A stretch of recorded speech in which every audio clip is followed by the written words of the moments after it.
you out there. I'm so excited. Say hello to Roman. Hello, Roman. Todd, how are you, brother? Great to be with you. Yeah, let's get it on like Donkey Kong. Preview. Todd is not only a remarkable, successful 30-year titan in business with having multiple businesses that generate multiplied millions of dollars. And if that plan happens to be to build $1 million company, which I can help you do. But he's humble. He's a man of God. He's a family man. The world's news organizations are built on everything but positivity. He is an influential entrepreneur and business speaker for over 30 years. I've got to forecast. I've got to pronounce. I've got to project. I've got to share with you my ideas, my vision, my goals for not only myself, but for you. That's why he's came up with his incredible concept of taking and creating a platform for people that are wired differently. And you got to understand that your habits of your person and your habits of your business and your habits of your spirituality have to lead to the North Star of who you are. We need to figure out who we want to be in life.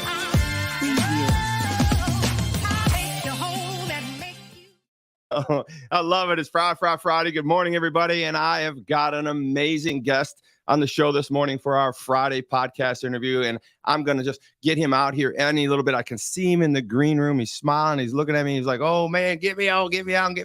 This guy I met February of this year at the Super Bowl, and he just shook my world, man. He put me in. He put me involved. He got me involved with the NFL players. He got me on stage. He got me a lot of things, and we were out there. We had a great time. We got to talk about our fathers. We got to talk about our legacy. We got to talk about just a lot of really cool things. I think you're going to have amazing insight when you get to meet this, what I would call my intellectual warrior friend, my intellectual superhero, Roman Gabriel III.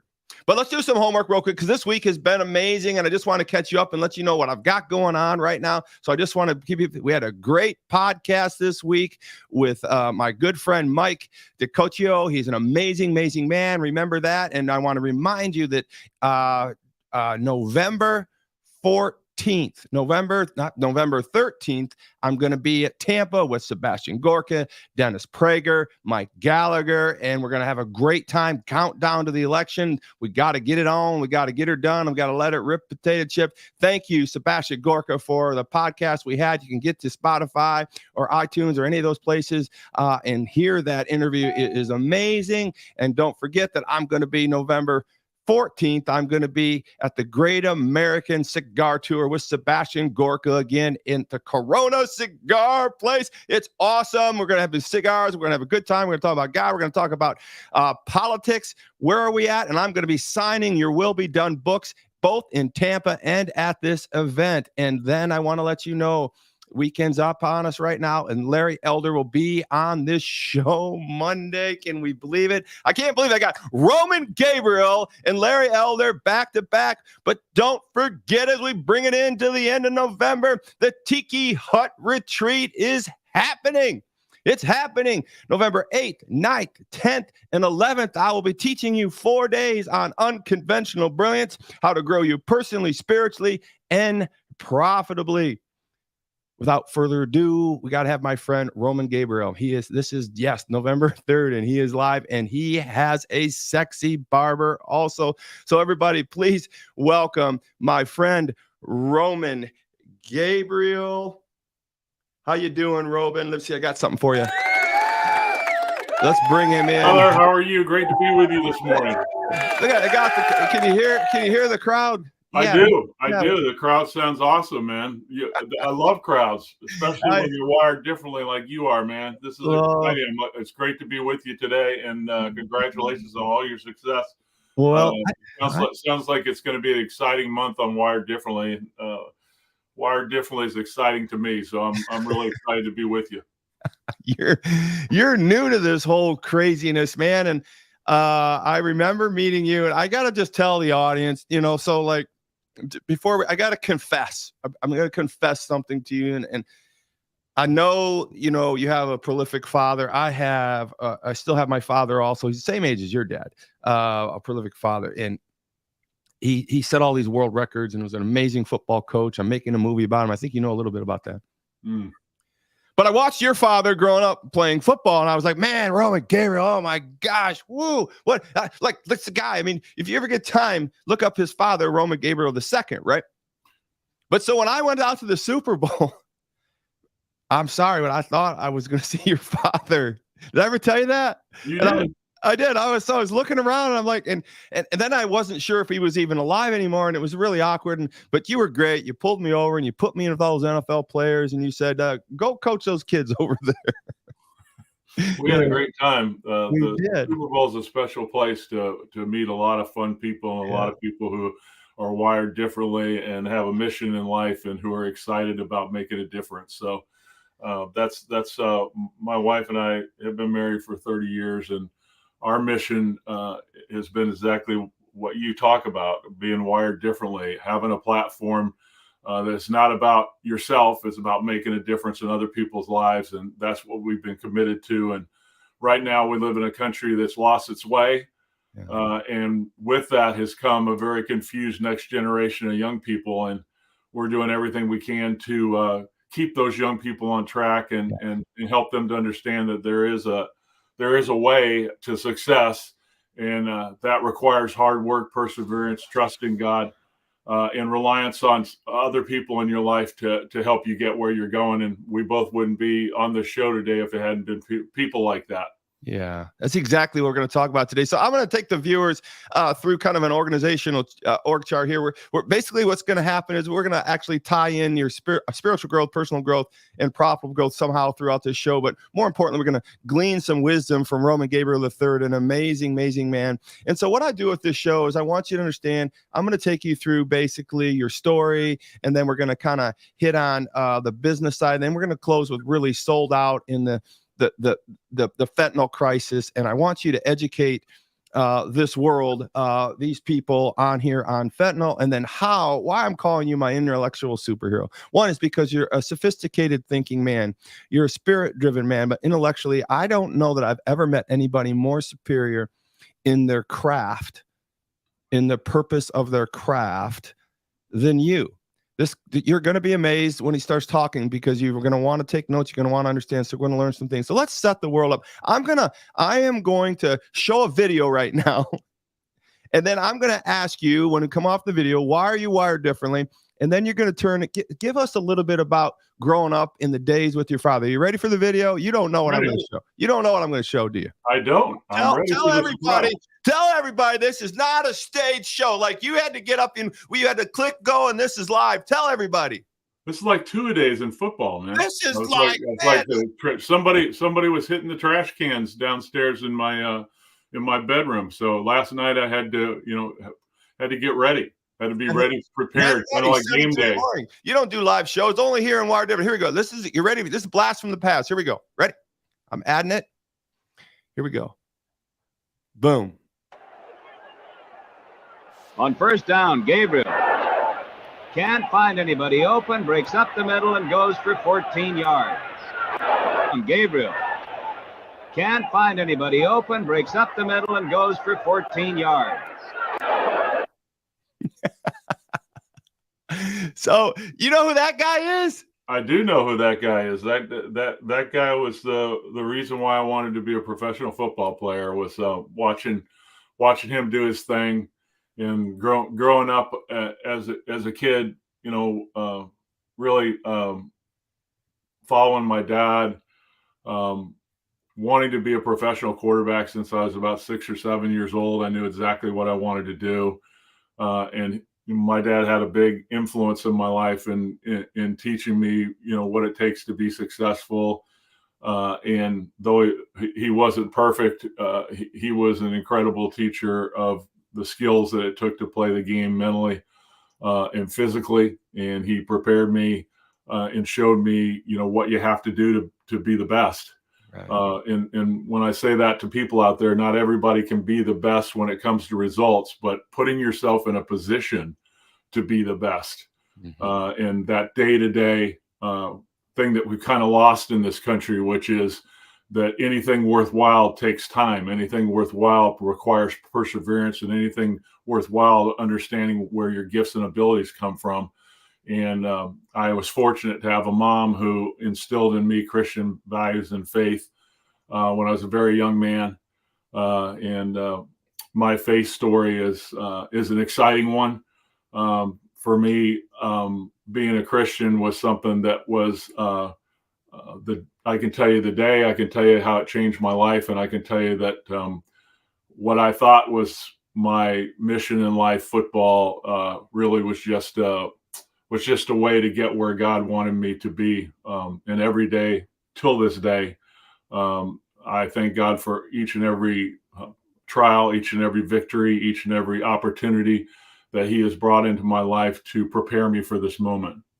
Well, let me set this up a little bit, because Roman, you're touching on the things that I really want to dig into your life a little bit on a personal level, and then I really want to get to how we're gonna save this epidemic-ridden world in one regard, or the best we can, one fentanyl pill at a time, if that's what it takes, right? So here's where we're at. Roman Gabriel II was a prolific quarterback in 1962 to 70 something, right? He played 77. 70 years. Yeah, 11 years with the Rams, and then I think 5 years with the Philadelphia Eagles. And Roman, as a little boy like me, was following his father around, and he was running into Dick Butkus and Joe Namath, and like when quarterbacks had to play like that video you saw. And so the reason I set that up is because I can't help what surges through my body when I see 1970 and I hear the sounds. I see the video of 1970, and I see a flashback video of someone I looked up to even as a kid playing the game. This man was 6'3", 6'4", depending on what article you're reading, 235 pounds, depending on what season he's in. He threw the balls, man, just 90 yards. He ran over people. He was an Adonis, right? He made movies. He did TV. He was on talk shows. I mean, this guy was the American dream. And I don't know how much money he made at, probably not a lot, because that's what it wasn't making a lot of money back then. But I want you to hear this. I want you to understand that Roman Gabriel III, this man right here, lived through all that, just like me, with my father and his fame and the little things that he was doing. And we put our fathers at pedestals, and we walk around, and then at some point we realized that maybe they're really not the gods in our life. I mean, at some point, I don't know when that is for any one of us, but I know that in my life, I had my father on such a pedestal that there wasn't anything I could see above him. But at some point in my life, I realized later on in life, as I got older, there's more to life. There is a bigger deity than our fathers. But when you see a man like Roman Gabriel II rule the space, it's got to affect you, Roman. And I want to know your story. One, why are you wired differently? How did that affect you? And two, I want to hear this piece, because my father wasn't a believer, right? And so I had to literally cross that cavern of, basically choosing one father over another in many regards. And I just want you to speak to that a little bit in your life, and bless us with your story. Well, when I was growing up, my dad got drafted by the Rams in the number 1 draft pick that year in 1962. I was 2 years old. By the NFL. Now the AFL right. also drafted him by the Raiders, number 1 in the AFL as well in 1966. So, that's right. I really didn't know much about anything, being born in North Carolina, but spending so little time when my dad got drafted and we moved to California. That's really more of where I grew up, my hometown, and have great memories of California at that time. So I really didn't know much different. I mean, most NFL players, the average player today plays 2.6 or 2.7 years, which that's surprising to a lot of people, because you always see, the NFL promotes superstars and guys that play for a long, long time, but that's really the anomaly in the NFL. So when people asked me when I was a kid playing my first football, when I was playing flag football when I was like 6 years old, and they asked me what I wanted to do, I said I want to be a professional football quarterback. And people laughed at me, because it's like, hey, your dad's like a superstar in the NFL. I mean, him and Joe Namath were like the 2 biggest names in the National Football League. And my dad came from a little small town as I did in Wilmington, North Carolina, and just in the blink of an eye, he was a superstar and the toast of the town in the big town of Los Angeles. So it was a shock for him, just like it was for our family. And if you ever, all of us out there can remember thinking that you're prepared for success and you're prepared for fame and you're prepared for accolades, but that's just not true in real life. So for my dad, it was a very difficult transition personally. People couldn't see that, but it's kind of like, I guess for a lot of people, like Michael Jordan, where people, are constantly watching you, constantly telling you how great you are, constantly telling you about, what a superstar, and how you're wired differently, like you said. But for me, I had a really interesting childhood because back in the day, my two brothers and I was the oldest of three. My dad was gone a lot. He left early in the morning, which NFL players do because it's a full-time job, just like any other dad. And so I didn't see him a lot during the season. And of course, training camp back then, my dad would leave for 6 weeks. And they would be gone and the only time that I would see them would be Sunday afternoon when they had, part of the day off or after the game was over. Right. So for my brothers and I, it was kind of a curse because on one hand, everybody's, always telling you how lucky you are, telling you how great, must be incredible being the son of Roman Gabriel. And it was in many ways because I love the whole, part of his football life in terms of watching that, in terms of, back then there wasn't free agency in the NFL. So I had another 48 dads that didn't go anywhere that were with the Rams, the Merlin Olsons and the Deacon Joneses and the Jack Snows, who were like second fathers to me during that time. So, my dad did football camps like we do all the time, all over the country. So my younger brother and I would go to these football camps where we stayed in dormitories for a week. And I didn't even want to be a quarterback. I wanted to be Jack Snow, who was a wide receiver for the Rams and who I really looked up to. But, when you're a kid, like you said, you look at that and you say, wow, my life's really good. But what you don't realize is a lot of the things that you're missing out on. And that kind of came to fruition, when I was about 9 years old. And fortunately, I begged my father and my mom to allow me to play tackle football when I was 8 years old, which was the first year that I played tackle football in Long Beach, California. And that was really the turning point in my life. Because our coach was our pastor of our church. He was a godly man. He could throw the fire and brimstone down, which pastors did back then, kind of like Jesus talked a lot about, you better know where you're going. Do you want to go to heaven or do you want to go to hell? And back then it was pretty straightforward. And of course, Jesus talked about two things, about money a lot and a lot about hell. So this coach came to me and my teammates after practice and said, listen, I want to take you guys on a field trip this coming Saturday night. And it's going to be at Anaheim Stadium, the home of the California Angels. And of course, I was a big baseball fan, growing up in California, and both the Angels and the Dodgers. And my brother and I collected baseball cards, and we were fans of all sports, and we played all sports. So we asked him, so I guess we're going to an Angels baseball game. He said, no. I said, are we going to a concert? And he said, no. He said, we're going to go see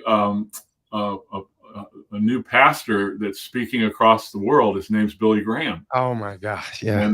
And none of us, at the time knew who Billy Graham was. Time out. And at that time, he was about 32. Hang on here. Does anybody else have goosebumps right now? I mean, you cannot be listening to this and not be moved. I want you to take that in right now. Thank you, Roman. Thank you, Roman. Well, we at the time, we really thought of it as nothing other than a bunch of teammates getting together and our pastor coach taking us to an event. But it was the start of God getting hold of me and changing my life. When we walked into the stadium, it was the first time that I'd been to Angel Stadium that wasn't a baseball game. And unfortunately, the California Angels weren't very good. So when you went to Angels games, there might be, 15 or 20,000 in this stadium of 55 or 60,000 people. But when we walked into the stadium that night, it was full. Wow. And I still to this day go back and watch the video because it was televised. And if you grew up watching Billy Graham on television, like many of our parents and grandparents did, that was the way that you learned about God. And so I had been to a Baptist church with my pastor. I had heard the gospel, but for me, it had never hit home until I saw Pastor Graham. And when he got up and began to speak with authority and began to talk about the kingdom of God and began to talk about what is a Christian, my ears were glued, as my friends were that night. I heard the message for the first time that a Christian isn't someone who goes to church or someone who reads the Bible, and you can't be a Christian just because your parents are Christians. That being a Christian is making a decision to not only believe that Jesus died on the cross for our sins, but that he rose from the dead and that he is the King of Kings and Lord of Lords. And he challenged each and every person in that room. And it looked a lot like heaven that night, black and white and Hispanic, men and women and young people all over the place. And he was wearing a coat and tie, and he had a choir out there that sang Christian music before it started. And he got heavy into this message. And as you know about Billy Graham, he always told biblical stories that tied in with the kingdom of God and tied in with his main mission. And that's what, wired him differently, which is his goal that night was to offer each and every person in that stadium a personal invitation to know Jesus as their personal Savior and Lord. And so when he asked everybody at the end, do you know Jesus and would you like to know him? And I'm going to invite you to get up out of your seat and to walk down the aisles and to come down here. And if you made a decision for Jesus, I want you to come down and come down now. I don't want you to be afraid. I want you to join every other person. And it was like being at a giant waterfall and seeing a waterfall of people come out of their seats and fill up the entire diamond.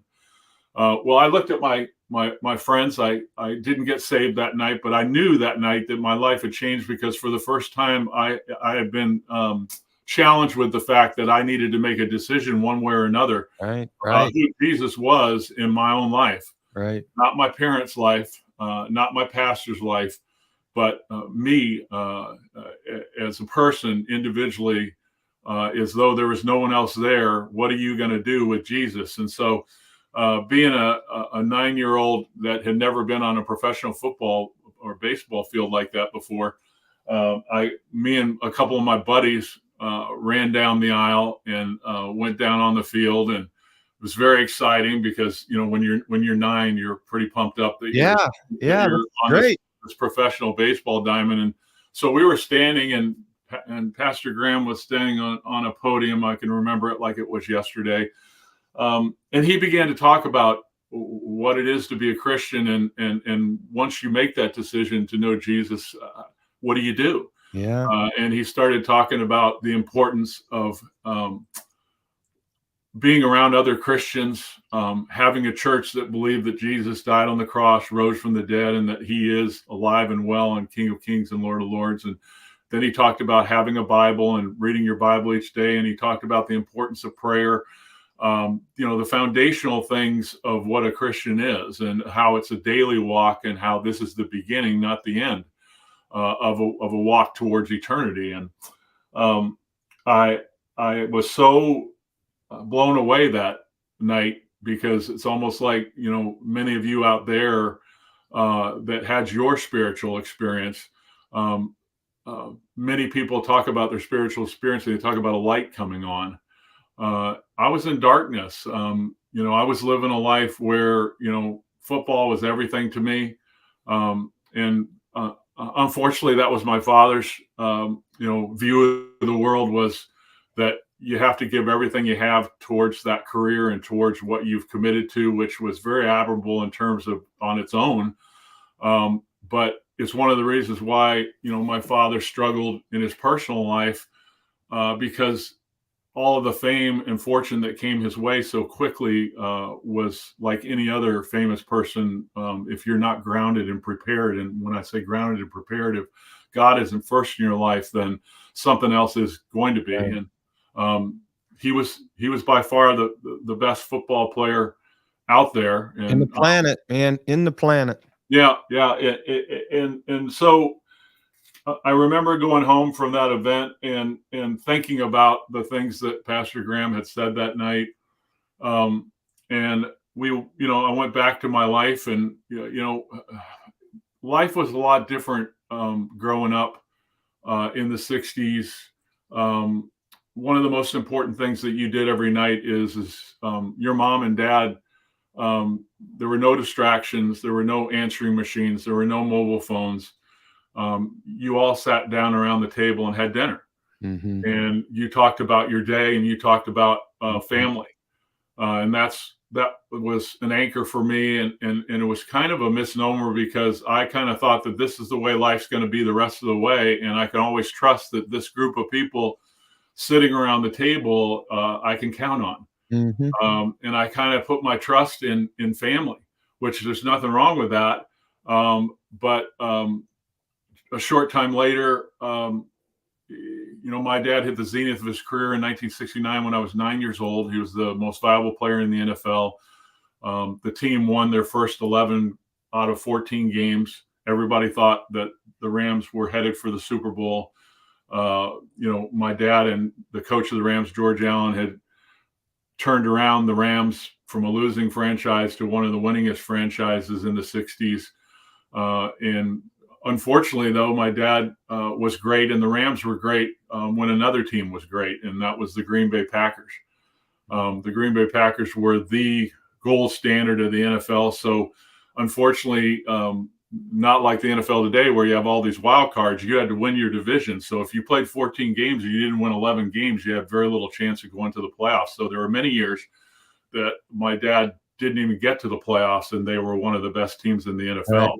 Right. And they happened to be in the same division as the Baltimore Colts with Johnny Unitas, and the Green Bay Packers with Bart Starr. So his first important playoff experience in '67, they lost to the world champion Packers, which is no shame in that. But they beat them in the regular season, but had to go to Green Bay. And obviously, when you went to Green Bay, it's very difficult to beat the Packers. So, Rowan, can I interrupt here a little bit? Because I don't want to lose the path that I really feel like you're certainly blessing me with, because I'm 58.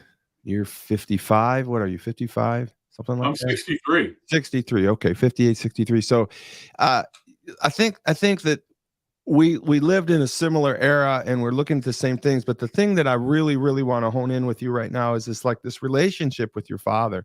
Maybe it's just me and you talking here, because I really had to move almost not away from my father, but I had to literally say, okay, you are my father. But when I had my Christian experience, or my moment with God, I had a hard time, reconciling that with this lofty figure that, obviously. See, I didn't have a choice. So in 1969, my dad was in the playoffs. He was the MVP. Everybody thought they were going to the Super Bowl. And, I watched that game on television against the Minnesota Vikings, who were undefeated at the time, and they lost a brutal close game that ended their season in Minneapolis. And I'll never forget the disappointment. My mom had all of the wives of the team over that day, and it was like a morgue at our house. I mean, everybody thought that the Rams were going to be in the Super Bowl against the Kansas City Chiefs, but it wasn't to be. And after that game was over, my dad didn't come home. My my three brothers and I, for almost 3 days, my dad didn't come back from that trip. And when you're 9 years old, your brother's 8 and your other brother's 1, and you're asking your mom where your dad is and she can't tell you, that was a big shock. And so 3 days later, my dad showed up at home and slept for about, I don't know, it seemed like a day. And as soon as he got up, he pulled my brothers and I aside and he said, "Listen, I'm leaving. I love your mom, but it isn't working out. I love you guys. It's not about you, but I've got to go." So my dad left all of us that day.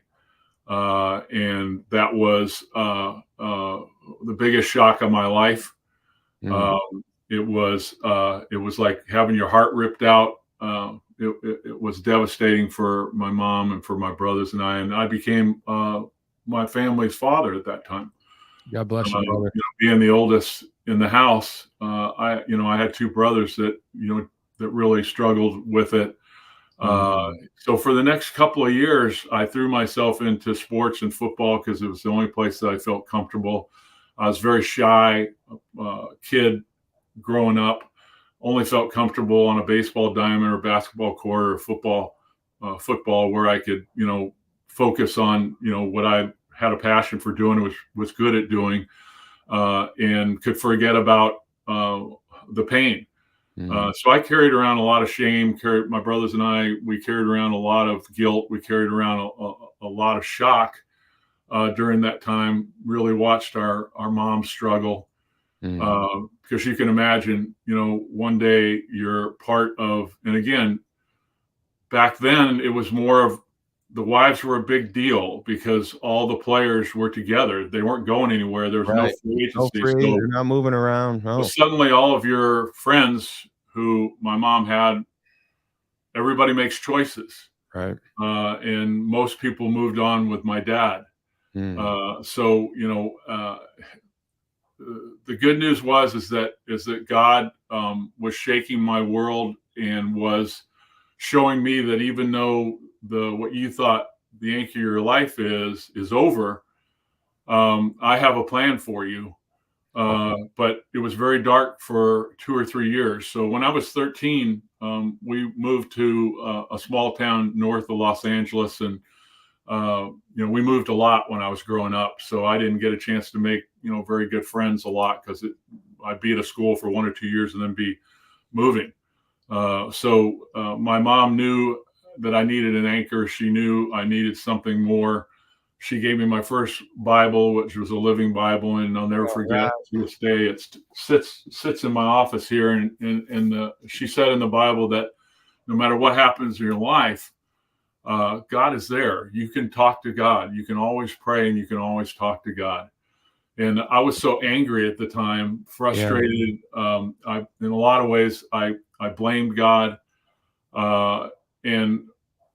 but then the real game changer happened for me. My mom, thank God for her. She knew that I needed more than football. She knew that I needed something to anchor my life. And so she asked me about going on a retreat with our youth group at our church. It was a small Presbyterian church in California.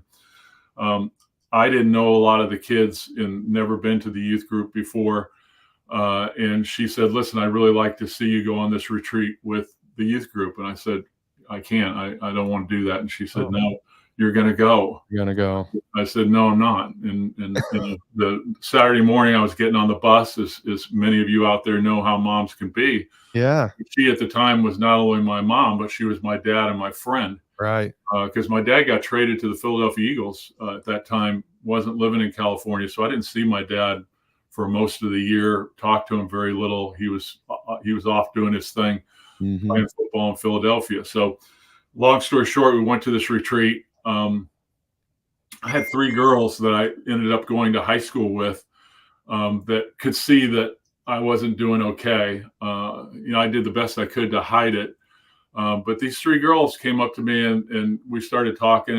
And for some reason, when you're around people that you've never met before, but they love Jesus and they show you the love of God, and they didn't care about who I was. I don't even know they knew who I was. and so they just talked to me straight about listening to the pain that they could hear in my life and how unhappy that I was, and they knew I was searching, and I was, but God had a plan, and these three young ladies were bold with their faith. They were much like Pastor Graham was that night in 1969. And they just looked at me and they said, listen, we know, that you're in pain. We know that you're struggling. We know that some tough things have happened in your life, but there's only one person that can make it right for you, and that is Jesus Christ. And if people saw the movie Jesus Movement, I grew up in California during that time, during the right towards the end of the Jesus Movement. So these people I was with on this trip were all about one thing. Do you know Jesus, and is he your personal Savior and Lord? Right. And that was the last challenge. And I was a kid that liked to be challenged. How old were you then? 13, you said? I was 13. Okay. So, the only way that God was going to get me over the goal line was to challenge me, because I would have found any excuse not to walk that aisle, not to make a commitment to Jesus, because the enemy was speaking in my ear. You don't need that. You can wait on that. That's not a big deal. You're fine. Nobody needs to know that you're struggling. You know what you want to do with your life. And these girls saw right through it. They looked at me and said, listen, they grabbed me by the hands and they said, we'll listen to you all night, but the only thing that's going to change your life is the Lord Jesus Christ. Are you ready to pray and accept Jesus as your personal Savior and Lord? And it's one of the reasons why I became an evangelist and realized today how important it is to challenge people to make a decision about Jesus. Not necessarily yes or no, but make a decision. There are so many people dying today without Jesus, not because they didn't care about God or didn't hear the message. They just never were challenged to step up, have the courage and the faith to make the decision. And so I was faced with that many, many times. Right. And I'm talking to you out there. You may not know Jesus, but you can't say no to Jesus your whole life, because there'll come a point where God just lets you go your own way, where he lets you have what you want. And Jesus is, he's a gentleman. He's not going to force you to do anything. Jesus never forces anyone. We make that decision for ourselves, and he gives us that ability to say, we either choose God in heaven or by osmosis, by not making a decision, we've chose hell. Right. So that day was very clear. I prayed that prayer after those girls that night. I still can tell you their names today. I cried like a baby, let go of years of frustration, years of shame, years of guilt. And it wasn't all my dad. A lot of it was just being so young at the time. And, as you said, my dad was my idol. And that's the truth. I looked up to him that way. I didn't see the imperfections. I only saw the things that I wanted to see. And in a lot of ways, he was that way too. He showed people what they wanted to see and what they wanted to hear. And by himself, he was a very unhappy person. Roman, thank you. Listen, you said something about being an evangelist, and I really want to dial in on this because your story is phenomenal. And I want you viewers to know right now that we didn't rehearse any of this. Like I'm walking into a minefield of emotion in my own heart, in my own soul, and I'm watching a 62, 63-year-old man tell us the most vulnerable thing in his life. And I want to thank you for being willing to do that with these. Listen, I always tell my story, just like everyone out there that's watching this show. You have your story. I did not know that. I knew there was something. I just felt there was something there, and that's why I asked those questions. And I'm probing a little bit because I need help too with my emotions from a young man and where I'm moving. And listen, you sit here and you tell me, you looked at Billy Graham and you didn't say yes, but you heard it loud and clear, and it's seeping into your subconscious. A few years goes by, your father takes off, your mom's giving you Bibles, taking you on field trips, saying, get your stuff together, son. We got to get it on like Donkey Kong. And all of a sudden, 2, 3, 13-year-old girls come to you and say, Roman, it's never going to be the way it needs to be we can hear you all day. We can hear your talk all day, but my new friend, we all know that nothing's going to change in your life unless you simply ask Christ into your heart. Well, the great result of that was I had always read my Bible that my mom had given me, but I really couldn't understand it. I mean, I read it and I knew, because of pastors and going to church. And again, I thank my mom because she made my brothers and I go to church. We had to sit there every Sunday. And if we wanted to watch football, which she knew was very important to me, I had to be in church no matter what. So I avoided it like the plague as much as I could, but she wouldn't let me do that. So she really put me in a position where I had to do business. And right. But she was patient enough to realize that she couldn't do that for me, even though she wanted to. So after that experience, when I picked up that Living Bible, it came to life, which is what happens when the Spirit of God comes into your life. I began to understand what I was reading. I began to have the same desire to know Jesus that I did to play football. And that was a real crossroads because football was first in my life, family was second, and God came somewhere down here. Mm-hmm. But that day, God took his rightful place in my life. And then it was family. And then it was my passion for wanting to be a professional football player. And so what happened from that point on is that God was kind of asking me the same question that he asked all of us. I know that you have a passion for what you want to do because I gave you that desire and passion, but I'm not going to give you that opportunity to have that until I know that I'm first in your life. Are you willing to make that commitment? And are you willing to say goodbye to that dream if that's what I want?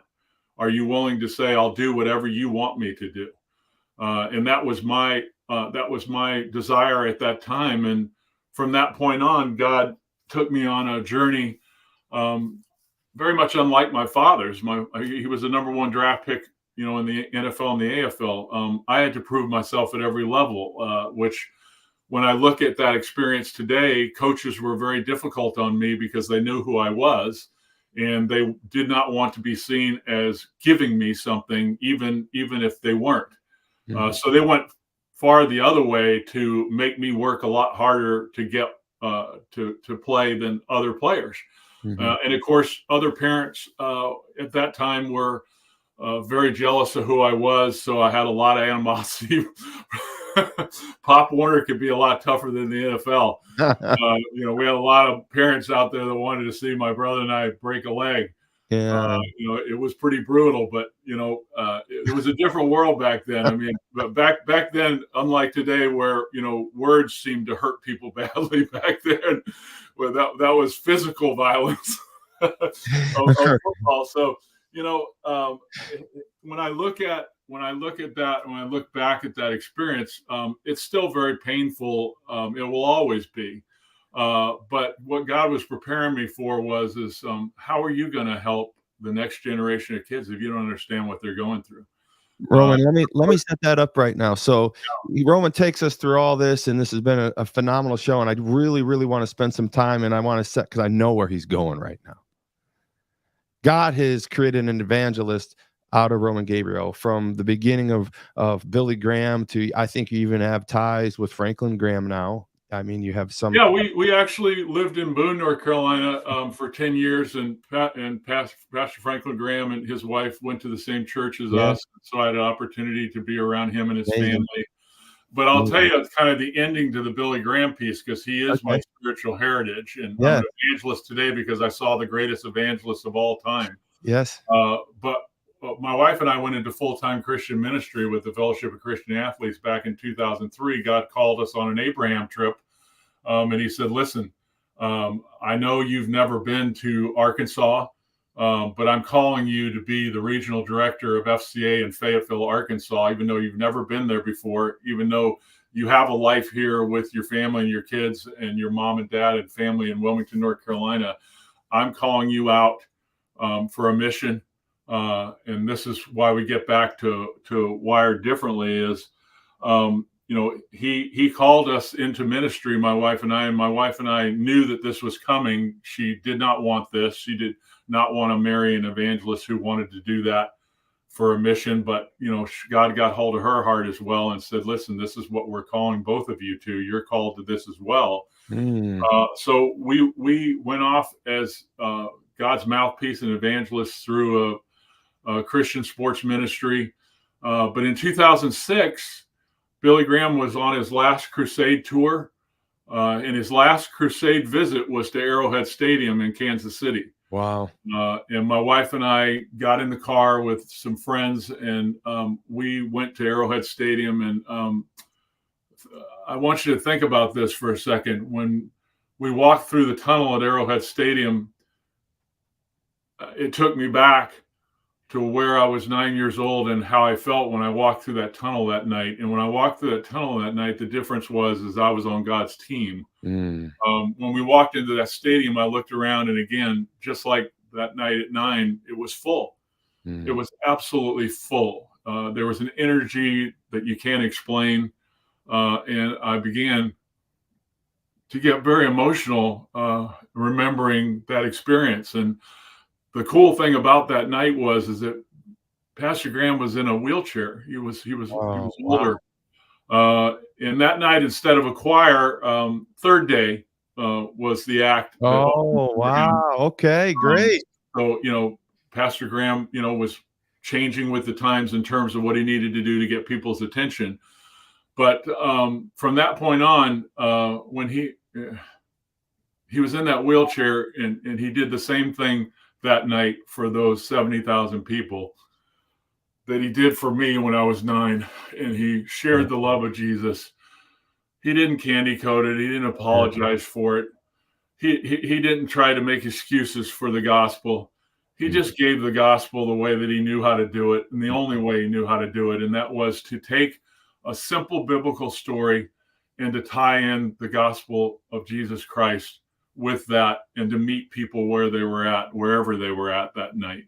And he gave an invitation that night the same way that he did it when I was 9, and people flooded to the field. There were thousands of people who got saved that night. And Marcia and I and my wife looked at each other, and I looked at her with tears in my eyes, and I just said, this is why I'm a Christian who I am today. Yes, sir. Because God expects all of us to share our story, our platform, through preach it. Pain, through our difficulty, through all the things that can take us to the lowest point. But you know what? Jesus went to the lowest point, and he didn't even have to for us. He was sinless, and he chose to go to the cross that day, not for himself, but for each and every one of us, and for many of us who would say no to him. He loved us before we loved ourselves. And while we were yet sinners, Christ died for us. And I'll never forget that day, thinking to myself, now that is a career. That is a platform. That has nothing to do with your chronological age. It has nothing to do with where you were 20 years ago. It's following God's path all the way to the end and finishing strong. And Billy Graham, when he died,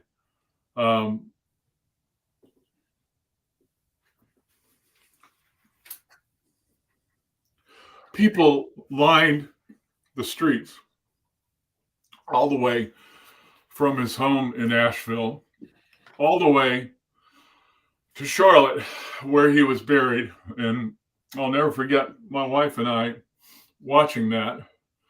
It was like a president of the United States going home. And I'll never forget people standing with American flags, Bibles, praying as his car went by with his body. And I'll never forget saying,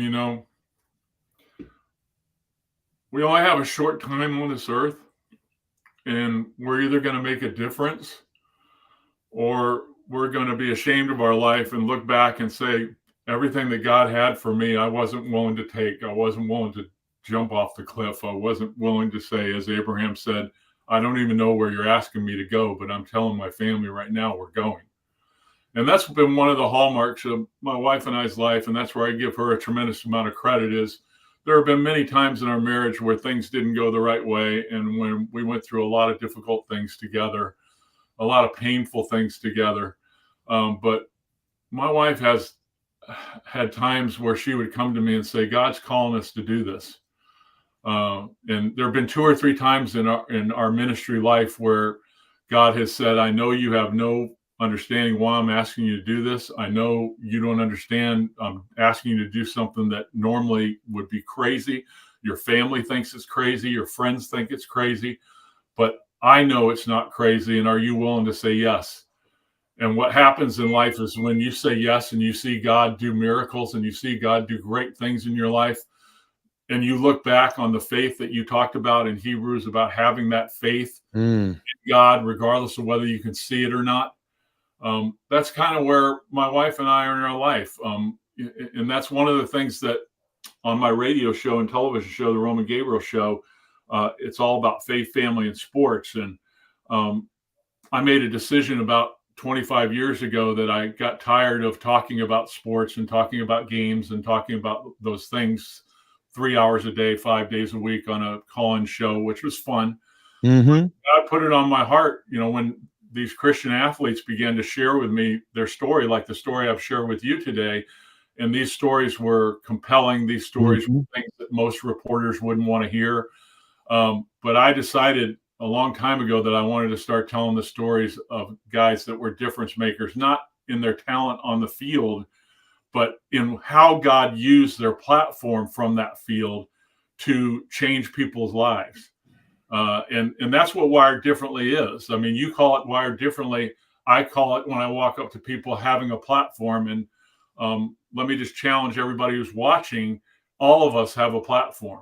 Well, you're challenging me this morning. You're challenging a lot of viewers out there. And I got to tell you, I've been physically and emotionally moved this morning on several of these stories. The Billy Graham thing is phenomenal. And I don't know who you are. If you're listening right now, if you're not moved by this man's story, his life, and his conviction. And I want to take this show out here because I really want to tell you, I think a lot of everything that Roman has told you today is put him in a position to change the world. And I know that, you look at it, he looks like an everyday dude. But he's convicted. And Hebrews 11:6 says, but without faith, it is impossible to please him. And we titled this show, Everything Begins with Faith. Everything starts with faith. And I did that before I knew this story. And I got to tell you, he just told us that without faith, he is nothing, right? Listen to this. We just went 50 minutes to hear the most beautiful story I think could ever be created for the moment. But here's what happens when he lands, right? Over the last 10 years, he's decided to crush a crisis. And this is where I meet Roman at the Super Bowl this year in February. And he invites me to become part of a movement, a ministry, a mindset, right? This is what we're talking about, sold out. Right. And so we're going to close this show here, but I need you to understand that Roman has to explain to you that this country is in a crisis.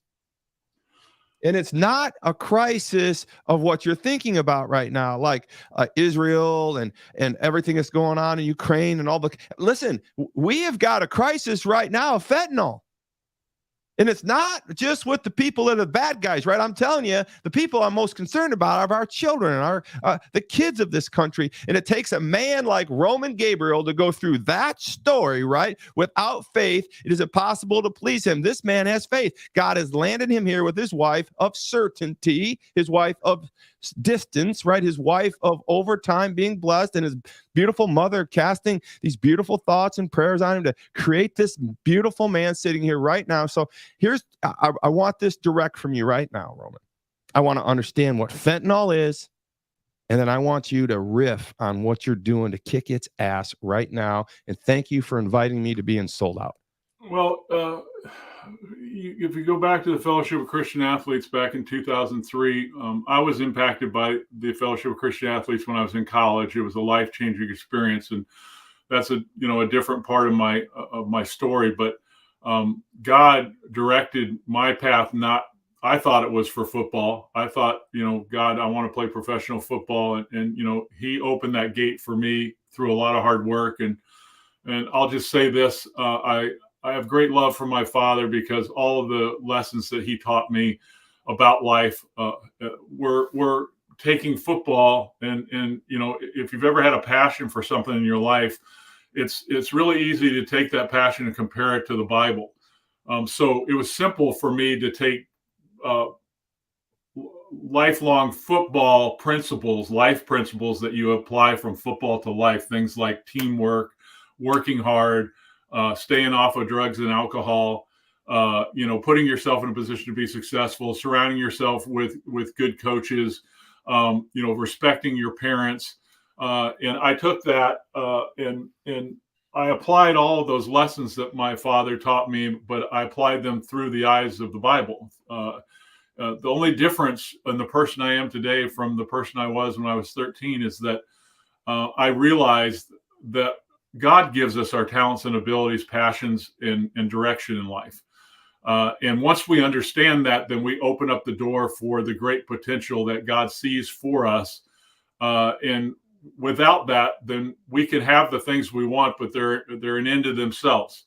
That's why so many people become unraveled with drugs and alcohol. So many people become unraveled with chasing their dream of their career. So many people come unraveled with so many different things in this world that can get our attention that aren't the main thing. So once the main thing's a part of your life, which is Jesus, then he has the opportunity to change you. And you don't change yourself.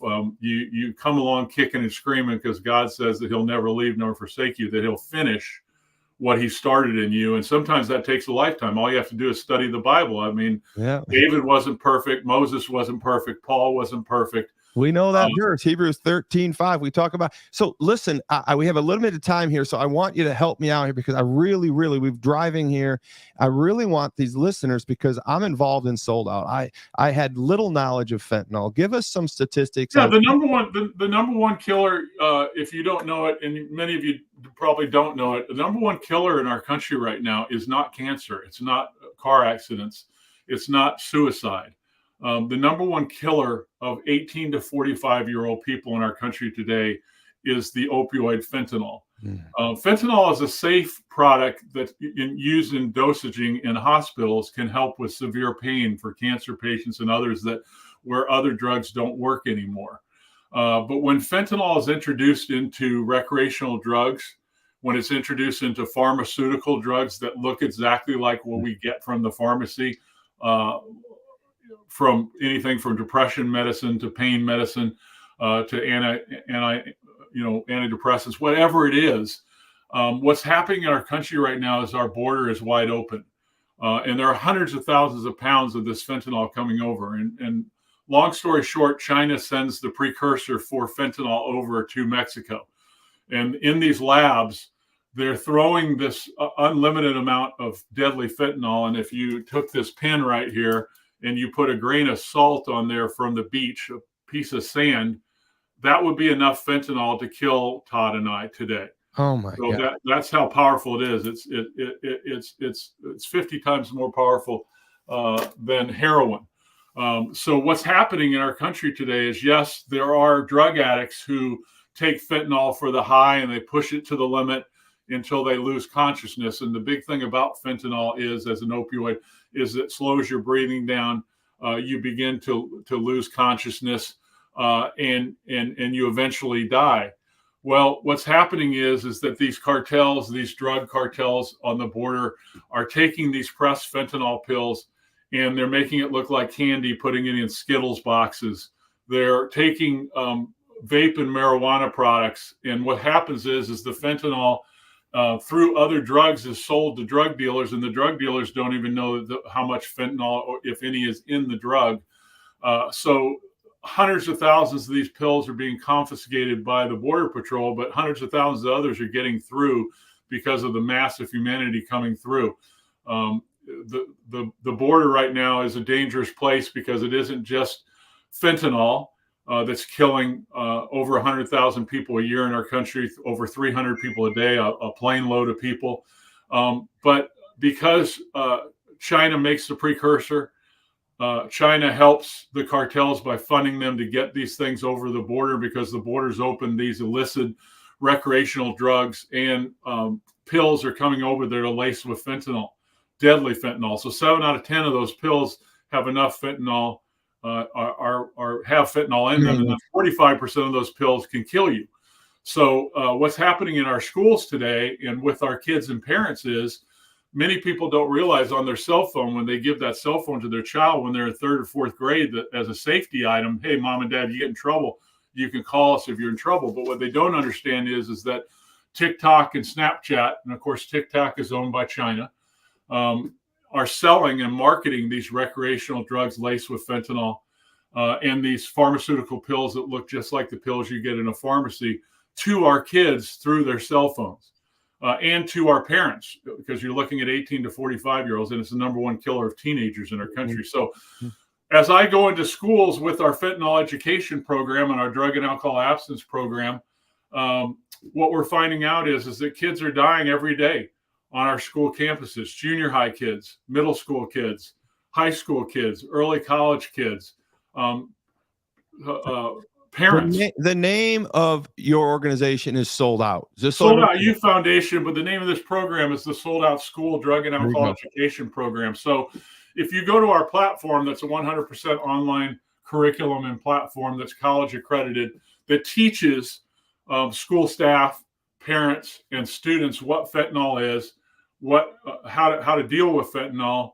And there's only one way to deal with a fentanyl overdose in our country today, and many people don't know that, but it's a nasal spray called naloxone, Narcan, which is an inhibitor that basically keeps the opioid fentanyl from killing you and stops the process and reverses it. It's a nasal spray, and it can be, you can find it in a pharmacy. You can go online and ask in your county where you can get Narcan naloxone, which is a simple nasal spray that you can keep in your car or in your home.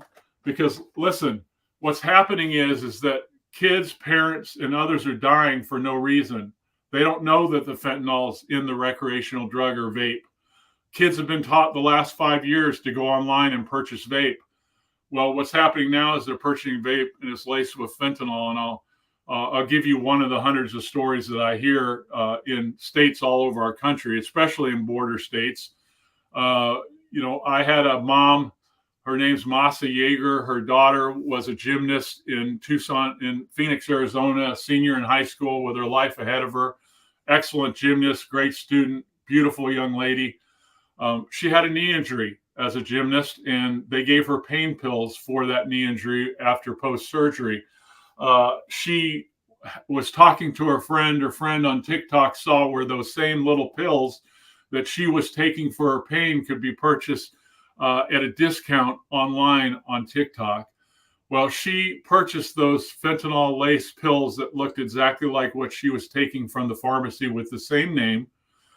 She ordered those, and insidiously they were mailed to her home without her parents knowing. She paid with a credit card of her parents. Those drugs came to her. She went to bed one night. She took the first pill and she was dead in her bedroom the next morning when mom found her. Mom had no idea what had taken place. She had no idea what fentanyl was until she went to her daughter's phone and she saw the conversation texting with her friend about how she could get this pain pills on TikTok.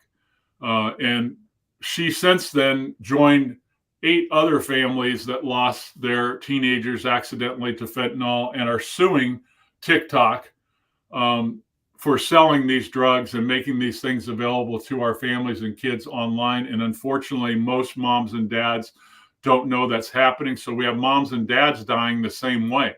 We're ordering, whether they be pharmaceutical pills or whether they be vape or whether it be marijuana or cocaine or whatever it is that they're ordering or they're getting. So this is coming unfettered into our country. It is every school district I go to are these sad stories that I'm told about dying students, about close calls, about parents dying. We even had a teacher in California at one of our districts that unfortunately forgot about the protocols. And mom and dad, this isn't just kids that do drugs. This is kids that experiment one time. So I'll tell you a quick story about my own life. When I was growing up in California, marijuana was a big deal. It was all over the place, but it wasn't like the marijuana today that's so powerful and potent. My friends were some of the biggest sellers of marijuana on the campus, and they were constantly, my teammates, talking to me about, why don't you smoke some marijuana with us? I'd say, no, I don't want to do that. And they badgered me to the point where I said, you know what? I'm going to try this one time. If I try it one time and I tell you I don't want to do it anymore, will you leave me alone? Because we're either friends or we're not. We're teammates. So I do it once. You're not going to ever ask me to do this again. They said, yeah. I did it once and I never did it again. But unfortunately, if that would have happened today, I could be dead today. I was a good kid. I was a good student. I was an excellent athlete. And these are the kids that are dying. Not drug addicts, not kids that are doing wrong things, kids who, like Todd and I, who grew up in a time where we felt like experimentation was our right. That's just can't happen anymore. If you're going to experiment, you have a very good chance of dying in our country today. But there's one other part of this that's so insidious. If Todd and I and my friends are sitting around as 13-year-olds and we're vaping, and that vape was purchased online from a place where kids think, hey, it's okay to buy it there. It's safe. I know where I'm getting it from. They tell me it's safe. Well, if I'm with Todd and I'm vaping and Todd touches my vape stick and it has any fentanyl on it at all, Todd gets to die because it goes through his skin to his bloodstream, and innocent kids can die being with their friends who are doing it. So the only way that we're going to stop this crisis is through a massive educational program, community by community. So if you go to soldouttv.com, which is our national platform, and you go to fentanyl education at the top of the page, you can get all the information that you need in red at the top. Parents, students, schools can learn everything they need to know about fentanyl, everything they need to know about what it is, everything they need to know about watching out for how it is presented to you and your children. And it has the result of how to, we even have a video on there on how to, there's discussion guides for parents. Dead on Arrival is a 7-minute video that if you watch that video in 7 minutes with your kids, you'll know everything you need to know about fentanyl. But we go another step further. What happens if someone or one of your sons or daughters brings a friend home who's having an opioid overdose that happens to be at your house? Or coach, you're with your Pop Warner team after, and one of your kids touches something on the ground that has fentanyl on it, and he goes into an opioid overdose on the field. Do you know what to do? Well, we have a video on that same page, several videos about how to use Narcan naloxone, what Narcan naloxone is, how to safely administer it. All your nurses at your schools know how to do that. But the problem is, many of you out there have had CPR, right? CPR training. Well, if you talk to CPR specialists and trainers, my wife and I just went to a CPR class a month and a half ago. They'll tell you that you need to administer Narcan naloxone first before you start CPR, because if it's an opioid-caused overdose and you start CPR, he could die from the opioid overdose far before you bring him back to life with a heart situation. So you can't afford to take the chance. So I have Narcan naloxone here in my office. My wife has it in her pocketbook. I have it in my car so that if I see someone who's having an opioid overdose, I was just with a rehabilitation prevention organization, private, that helps drug addicts, opioid drug addicts.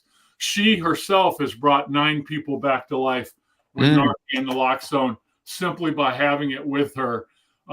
Guys, listen, I come across people all the time who say, well, those drug addicts deserve it. Really?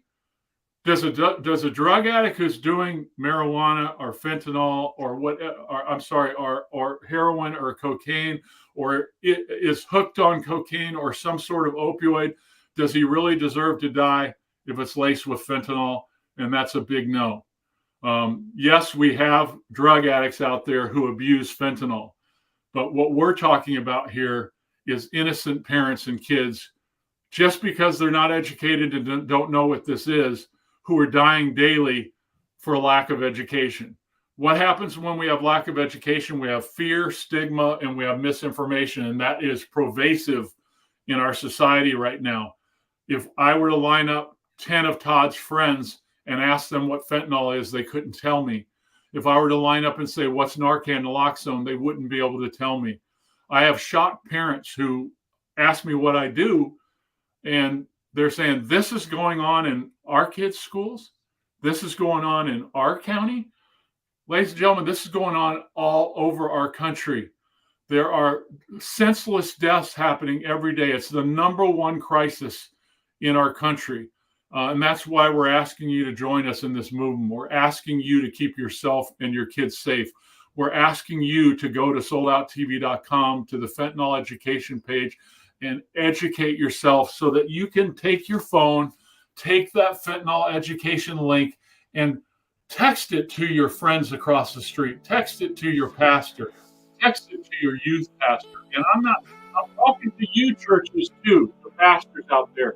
We created a faith-based program that is biblically based, that is backed by biblical scripture on fentanyl. Just because your kids are Christians doesn't mean that they won't make a mistake with drugs or alcohol. And I see a lot of churches closing their eyes to this and not taking this on. The church should be leading the way with this. I'm challenging you, leaders, overseers, pastors, priests. You need to talk to your sheep about this. You need to talk to your parents and youth pastors about this. Keep bringing We're glad to make it available for free to you. We'll send you the program at no charge. But the first thing you have to do is to stop pretending that this doesn't happen in a church home. It does. Thank you, everybody, for listening to Roman Gabriel. This is an amazing man. He is an epidemic killer. He is an intellectual superhero and a friend of mine, and I'm proud to represent him in all that I do in Jesus Christ, our Lord and Savior. Let's set our signatures and our heights to this type of level of commitment to our children. And real quick, Todd, if you have a public school or private school and you want this fentanyl program in your public or private school, just get hold of us at soldouttv.com. Contact us on my email at soldout@gmail.com or call me at 910-431-6483, and we'll be glad to talk to your system to help you get this life-saving program in your schools. It's K through 12. We need to start early because you're starting early with your kids on this phone that, if they don't know, could be just as dangerous as a gun. It's on like Donkey Kong. We're going to let it rip. Potato Chip, Abby and Chris and Chad and I, we love this man. We're representing him. We can get you there. We'll get your schools around. We want to help. Thank you for allowing us to be a part of it. Thank you for an amazing interview. Roman, you are truly spectacular. And thank you, God, for putting him on this earth and his evangelism, Billy Graham, the whole story. And let's save some kids here. Thank you for being wired differently, brother. That's a great name for an organization because that's what it's all about. God wired us all differently, and nobody's better than anyone else. Everybody can make a difference every single day of their life with someone in their life. I'll see you at the Super Bowl, Roman. Talk to you soon, brother. God bless you. Thanks, God.